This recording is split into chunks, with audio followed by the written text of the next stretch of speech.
Welcome to Oyate Today. Oyate in Lakota means people. Oyate Today is sponsored by Security First Bank, your financial partner since 1898. Security First Bank, a relationship you can count on. Member FDIC. Hi, welcome to Oyate Today. I am your host, Richie Richards. Oyate Today is produced by Tim and Jackie Gallego. Tim is an enrolled member of the Oglala Sioux tribe. Our guest tonight is Stephen Yellowhawk, Board President of the Black Hills Powwow Association, and Whitney Rencountre, who is going to be helping to MC this year's powwow in October. Thank you both for being here tonight, gentlemen. You're welcome. I'm excited for this conversation, so thank you. And what a great event for Rapid City in the Black Hills area, the Black Hills Powwow. So once again, thanks for being here, both of you, and sharing this information with us. Mr. Yellowhawk, Stephen, could you talk to us a little bit about yourself as board president? You know, there's a lot of people who would like to know who you are and what you're about, so please. Sure can. Well, I was born on the Cheyenne River Sioux tribe in Eagle Butte, South Dakota. And my mother had me young, so my grandparents took me from her and they never gave me back. So I was blessed and spoiled to be raised by Grandpa and Grandma. My grandma's from the Onondaga Iroquois Reservation up in Syracuse, New York. And my grandfather's from the same reservation where I'm enrolled at, the Cheyenne River Sioux tribe. And they are my foundation and have done an awesome job in helping me to become a leader. And watching my grandfather was a minister for many years, and we traveled, I believe we went to 46 states before I reached the age of 12 years old. And wow. I would watch my grandfather speak and preach at many different churches. So he instilled that spirit of leadership in me. And throughout the years, I grew up here in the Rapid City School District. Went to Blackhawk Elementary and Dakota Middle School, went to Stevens High School, finished my high school years at a private Christian school, Lakota Christian Academy. And when I made that transition from Stevens to Lakota Christian Academy, I was around a lot more of my Native American people. And it really inspired me to want to dance and want to be more around the culture. So I started dancing when I was 14 years old, and the first major powwow I ever danced at was the Black Hills Powwow here at the Rushmore Plaza Civic Center. And who would have known, you know, so many years later becoming the president of the powwow. And it just means so much because I remember my first step into that arena and starting to dance, feeling that sense of pride. And I want the children and the youth and all the dancers that come to the Black Hills Powwow to have that same feeling. So we strive to create an awesome, welcoming event for all of our dancers, our singers, and our guests that come here from our community and from around the world. And so was that transition, I guess, from the ministry and following your grandfather, was that transition into Lakota culture and embracing and being a part of the dance circle, was that kind of a tough transition, or was it something that came naturally? How was that for you in your experience? Well, my uncle Jim Yellowhawk, he actually started dancing before me, and I really enjoyed watching him dance, and he's an artist, and so I wanted to start dancing. And then my grandfather actually started dancing a year after I did, 1 year after I did, at 62 years old. And he grew his hair long, and he has this platform. He said, God did not create me Lakota to throw this beautiful part of the culture away. And you know, many of the teachings of the church in the earlier years were saying that the culture was evil and he was not to speak the language anymore, you know, through boarding school and through his ministry school. But now my grandparents feel more alive now than they've ever felt, and that transition, seeing them go through, was beautiful and really warmed our hearts. And so now I think we have about 15 dancers in our family that have all learned from my grandfather. My grandfather does our beadwork, and he sews all of our shirts and helps really put our regalia together and encourages us throughout the powwow dancing and the culture, continuing to learn from him every day. Sure, sure. You know, our community appreciates that as well, so thank you for sharing that. Whitney, as co-MC of this year's event, and I know you've done it in the past as well for the Black Hills Powwow, could you talk to us a little bit about yourself and your relationship to the powwow circle as well, please? Yeah, absolutely. You know, my story is pretty similar to Stephen's here. I, grew up on the Crow Creek Dakota Reservation, And you know, when I was a little boy, my grandfather sat me down and taught me how to sing. And he also worked on our regalia, you know, as his children, as his grandchildren. And so he instilled the singing and dancing into our family. And I think I was probably one of the only ones out of my cousins and his grandchildren to really embrace it, where it's become a big part of my life, and it's still today. You know, I travel to powwows, you know, across the world, and you know, participate as a singer, and my children dance, my wife dances, and when I was a little boy, my grandfather, he used to have me get up and speak, tell my Dakota name and talk about our family, and he would ask me actually to get up to speak for him as a young boy, young man, and that has really translated to now for myself having opportunities to MC, or Ayapaha as we say in our language, and you know, having a chance to not only for Black Hills Powwow but other powwows, you know, and to me it's when our parents and grandparents instill these things into us, it just becomes a part of our life, and so that's how it's been for me. And with Black Hills Powwow being right here in Rapid City and being a community member, I think it's just it's definitely a privilege to be part of it. Sure. So you've been emceeing for your family for a number of years then, since you were a young boy. Yes. And both of you make a really good point in bringing in the role that the grandparents played in both of your lives, in the forming of your lives, and who you became as men, as fathers, and community leaders and such. That's a really good key point, because I'm sure that through your mentorship, through your parenthood, through your leadership, that you will pass on those traditions as well, I'm sure. No? Definitely. Yeah. I have the awesome opportunity to present for different tour groups that come here to Rapid City throughout the whole summer. And my oldest son, Avant Yellowhawk, he's a 17-year-old senior at Stevens High School, and he's been dancing grass ever since he could even walk. And to be able to instill that in my children, I also have a 5-year-old son, Aliseo Yellowhawk, that dances traditional. And so it's all they've known. Since they've started to walk, and they're dancers, and to be able to share that with people that come from all over the world, including our community here, the love for our culture and how much we cherish that and want to pass that on to the next generation, like it's been done by our grandparents and our parents. You make a good point, because your theme of this year's event, the Black Hills Powwow this year, is "Come Dance With Us." Where did that come from? What inspired that? And why is that the theme for this year's event? So this is the 32nd annual powwow, and that theme has been the theme for the majority of the years. And I believe in the original founders of the powwow, the original leaders of the powwow that have created the powwow here in Rapid City, really wanted to invite people from all over the world and invite our community, creating that environment of we want you to learn about the culture, we want you to feel comfortable, we want you to come dance with us during our intertribals and feel the energy and the medicine of the drum and the songs. And so that's what we've kind of kept, because it just fits so well with what we're trying to do with the Black Hills Powwow. And the Black Hills then actually plays a role in that learning, that teaching of culture, traditions, and having that as a background or a backdrop for the powwow is very special. And could you talk to us a little bit about that and kind of the role that this powwow in Rapid City and the Black Hills plays then with the Black Hills as a backdrop? Yeah, you know, as it isn't very popular to understand and learn about the history of the Black Hills Powwow, because it's not taught in the school systems. What took place here many years ago with the 1851 Fort Laramie Treaty, and then we talk about the arrival of Custer in 1863. And you know, it was around that time that all natives mandatorily had to move to the reservations. And so, you know, during those times we talk about the changes that happened. But, you know, I think with the Black Hills, it's the birthplace of our people. And so now with mending the relationships, and as we're growing forward and learning about these histories, it actually brings us closer together when we learn about, we can't control what happened historically. However, when we learn about some of the truths and the facts, it's like we're able to say, okay, what was our role and what can we do to maybe make up and mend that relationship? And I think Black Hills Powwow is an excellent place to do that.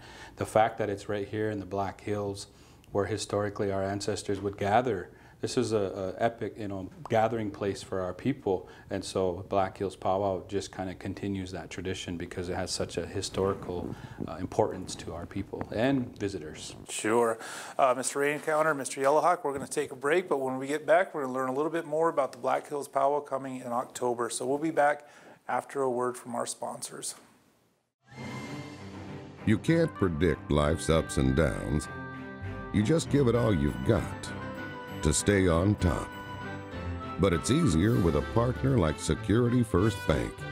Since 1898, we've been riding with you through the country's biggest ups and downs. And this is where we'll stay. Security First Bank, a relationship you can count on. Member FDIC.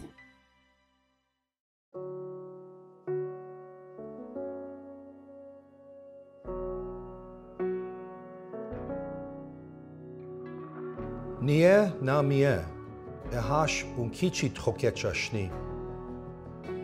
Wiki ampete yuchla hinapcha, chawamblakesa. Nish wiki walaka cha, hechutu wajicha.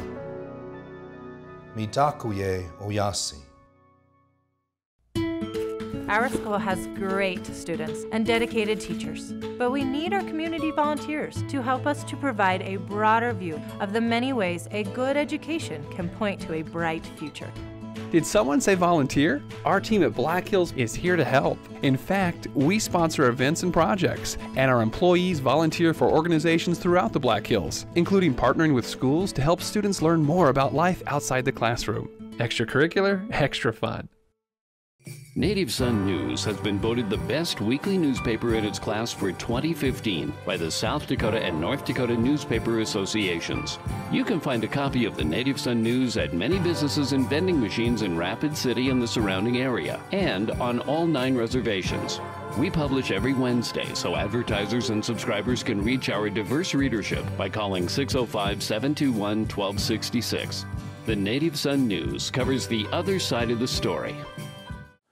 Hi, welcome back to Oyate Today. Once again, we're talking about the Black Hills Powwow here in October in Rapid City. Our guest tonight is Mr. Stephen Yellowhawk, Board President of the Black Hills Powwow Association and co-MC of this year's event, Mr. Whitney Rencountre. Thank you both for being here, and thank you for sharing your, your personal family history with us. It's been very special to hear about that stuff. You're welcome. So, you're in your 9th year. This is going to be your 9th year as board president. Can you talk to us a little bit about your experience over the past 8 powwows then and now into your 9th year as board president? I sure can. Well, I had the awesome opportunity to work as a mentor and a director for the Ateapi program. And a big part of the program during those years, and continues to be, is the hand games. And so hand games was a game that I really learned along with the kids. And I remember with the Alani basketball tournament, we took our first Teapi team there. And I only knew one hand game song, and I sang it over and over and over. So they called me the one-hit wonder during that year. But coming to the powwow, they asked me to be the hand game coordinator for the hand game tournament for the Black Hills Powwow. And in asking that, they asked me to be a board member at that time. And so I was so honored, and I remember calling my grandfather and telling him. From there, that first powwow I served as a board member. We ran the hand game tournament, and then became the interim president that following December of 2009. And it's been an awesome time ever since. Every year we tried to make adjustments and changes, whether that be category or prize money or changes to the singing contest.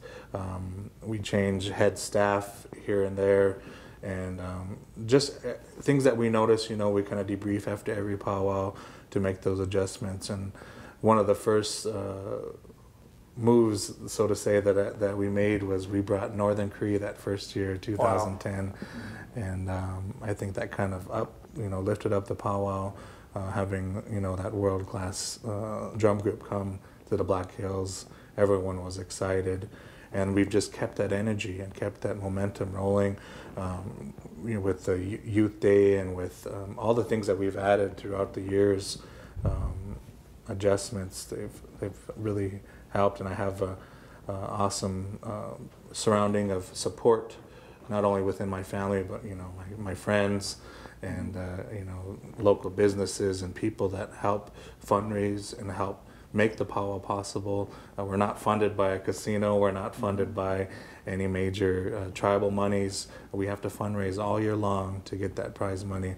And one of the biggest pieces is the ticket sale. So people paying to come see the powwow, they're contributing to that prize money. And this year we're going to be paying out over $100,000 in prize money. I think it's the highest payout that we've ever had here for the Black Hills. We've added the Southern categories. We invite our Southern relatives, Southern men's traditional and women's traditional. And also another thing is scheduling. The Black Hills Powwow is always the weekend right before Native American Day here in South Dakota. And originally it was in July. But moving it to this October time, there's some years that it's either the first weekend or the second weekend, and sometimes we compete with major powwows that are on the other side, like in California. But this year we have no competing powwows, so we're the only major powwow going on October 5, 6, 7 this year. So. Sure. And a major part of that is getting the word out then, spreading the word early and getting the word out and getting that message out. And as Mr. Rencounter's participation, he's part of the communication then as far as getting the information out on social media and such. So could you talk to us a little bit about that work and give us some places where we can go to and find some more information about the Black Hills Powwow? Sure, yes.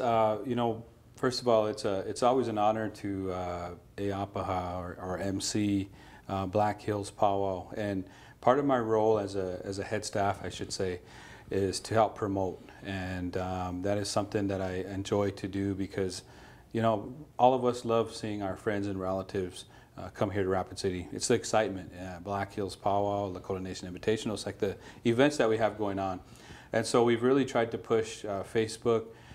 Sharing the poster, the information. Last year was the first time we've actually went live on Facebook. So if you go to Black Hills Powwow, find that on Facebook, like that page, and then you can tune in if you're not able to make it at some of the sessions, or if you want to tune in at any time. And we'll be doing that throughout the weekend again this year. But I think it's so important to share with those people that maybe that cannot attend or participate, or maybe they just want to see one of the grand entries but they're not able to travel here to the Black Hills. They can log on and see that there. Also go to www.blackhillspowwow.com to get all the events, the schedule, all the princess competition, the archery, the hand games, the parade poster will be on there as well.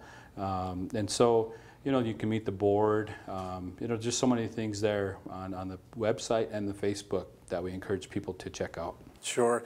You make a good point there with the going live because, we have a lot of relatives that are off the reservation out of South Dakota. We have many serving overseas in the military. So them being able to tune in, to click and like the page and be able to see their relatives dancing here in Rapid City, South Dakota is very, very special. So I can't stress that enough, the importance of that role that plays in this particular powwow. But part of Come Dance With Us, that element of Come Dance With Us is really inviting the non-native audience to be a part of this. And we have at Oyate today, we have a large audience who are non-native, who have never been to a powwow ever. Don't know if it's a ceremony, if they're invited, if they're, they just don't understand, which is perfectly fine. For those particular people and those particular audience members who would like to come to the powwow, is that open for everybody then? Oh, it sure is. There's always been this misunderstanding that the powwow is only for the Native American community, and that's totally not true. We want our community members here to have ownership of the Black Hills Powwow because this is a community event. We're all a community here. We all live together, and there's so much positive at the powwow and opportunity to learn and to build those bridges, to fill those gaps, and so to say.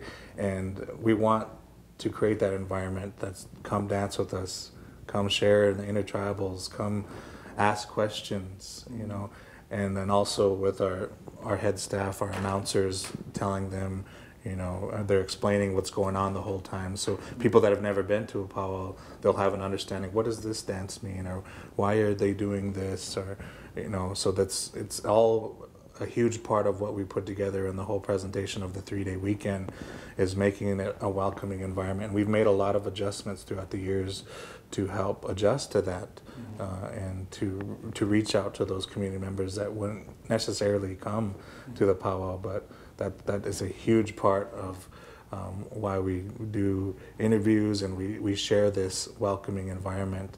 And I'm always top priority wanting to invite our non-native relatives. Sure. And actually after the break, we're going to go to break here, but after the break I'd like to have you explain a little bit of your regalia, just to kind of open that door, open that understanding, and open those teachings. So we'll be back after a word from our sponsors. I want some more. What's he doing? But he can't. Look at him. It's just not done. Please, sir, I want some more. More? More? More? Please, sir. He has asked for more! Thank you. What? Well, he did say please. Sir? Yes, he did. And thank you. Yeah, and thank you. He's a wonderful boy. A delightful boy. Please, and thank you. Pass it on. Thank you. More than 2 million men and women have served in our military since 9/11. Now, many of them are transitioning back into civilian life. They're considering career options, writing resumes, starting businesses. ACP AdvisorNet can help. ACP AdvisorNet is a nonprofit online community where Americans can offer career advice to those who have served. Now we can serve those who served us by helping them to find their next career. Visit acpadvisornet.org. Being connected to him with the earth. Probably the pride. Pride of being Lakota. Look around you and look at your culture. Look at the people who care about you. There is hope. There is always hope. There will always be hope. Suicide isn't the Lakota way. If someone you know needs help, please call 867-HOPE, a public service message from the Lakota Voice Project. Hi, welcome back to Oyate Today. Once again, our guest tonight is Mr. Stephen Yellowhawk and Mr. Whitney Rencountre, both of the Black Hills Powwow here in Rapid City. Thanks again for being here. This has been a really good discussion. Sure. Before we were at the break, we were talking about the invitation to a non-native audience coming to the powwow, to the Black Hills Powwow. And I just wanted you to kind of explain some of your regalia that you're wearing, your wapesha, your eagle feather, some of your beadwork. What does that mean and what does that represent for you, sir? Okay. Well, my grandfather is a huge part of making all my regalia. He does all of my beadwork, sews all of my shirts, puts my feathers together for me.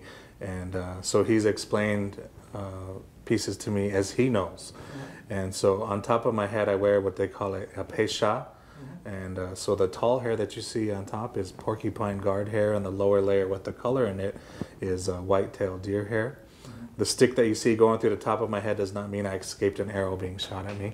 That was to, if I had long hair, I could wear that stick through a small braid to keep my head roach on. The beadwork, my grandfather asked me what designs I wanted to put to represent me as an individual. So I have crosses for my spirituality. I have the stripes of the American flag. I have a family geometric design that represents that I'm from the Black Hills area. And it just kind of represents who I am. And then throughout the years, I've made additions and different pieces. My grandfather continues to make me different parts of my regalia because I keep growing in different directions I don't want to grow in anymore. But you know, we all do that when we get older.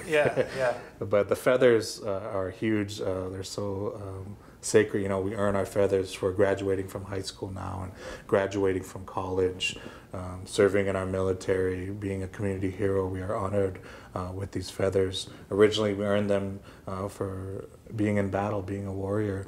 And I like to say that present-day warriors, my grandfather says, you as getting your education, I've got my bachelor's and my master's degree now, and my grandfather has tied my feathers on for those accomplishments, and they mean so much to me. And he told me two very important things I just want to share. He said, when you wear those feathers, you're going to be a blessing. You're going to inspire people to want to dance like you. You're going to make the veterans feel honored, the elders proud that you're keeping that culture alive. And he also said those feathers are going to take care of you. They're going to take you all over the world. And every time I get a chance to talk to the youth about dancing and culture, this culture has taken me all over the world. I've been to Greece, Switzerland, Italy, Germany, all over the United States and Canada to sing, to dance, to share these teachings. And, you know, unfortunately, at one time my grandparents felt like they had to be ashamed of this culture. But the awesome part is they're not ashamed anymore. And they've brought it back out to teach it to us so we can live it and we can share it. At the Black Hills Powwow, one of the platforms. Mr. Rencountre, can you talk to us a little bit about the application process for the princesses and the royalty for the 2018 Black Hills Powwow, please? Sure, yeah. You know, you need to register if you want to be part of the princess competition, www.blackhillspowwow.com. You can get the registration forms on there. But also, in order to be a vendor, we have a lot of vendors that come through, be part of the art market, all the different things. You want to sell things, you want to be part of the what goes on there. You also need to go on and register and make sure you get your place. That's all available online at www.blackhillspowwow.com. Contact information, all that information is there. You know, and also just to kind of add to the dancing part of it for our folks, our viewers that are tuning in, you know, we've had conversations, you know, throughout the community talking about, you know, some people will view it because they don't know anything. They watch the old Western movies. They think of it as going to another church, or they think of it as going somewhere you don't know anything about except for maybe what you saw in movies in the Hollywood days. And so we just want to stress people that this is a social event. This isn't a ceremony. It's not like going to another church. It's a place to go and look on, and it's entertainment. Yeah, there are certain protocols as when to take pictures or where you should be with regalia or respecting the elders and such. But other than that, it's just a time it's a good family event. And so we also have a head staff, myself as a co-MC, working with Ruben Littlehead. Ruben Littlehead's one of the most professional Eyapaha's MCs from the Northern Cheyenne. So it's good that I and him can work together because we're both part of a historical relationship that we have with the Northern Cheyenne. Sure. So we really enjoy that. Thank you. Thank you, Mr. Yellowhawk, for the work you're doing, and Mr. Rencountre, thank you so much. I wanted to remind you that October 22nd is the deadline to register to vote. I want to thank our producers, I want to thank our sponsors, and I want to thank you for making Oyate Today a part of your night. You've been watching Oyate Today, brought to you by Security First Bank.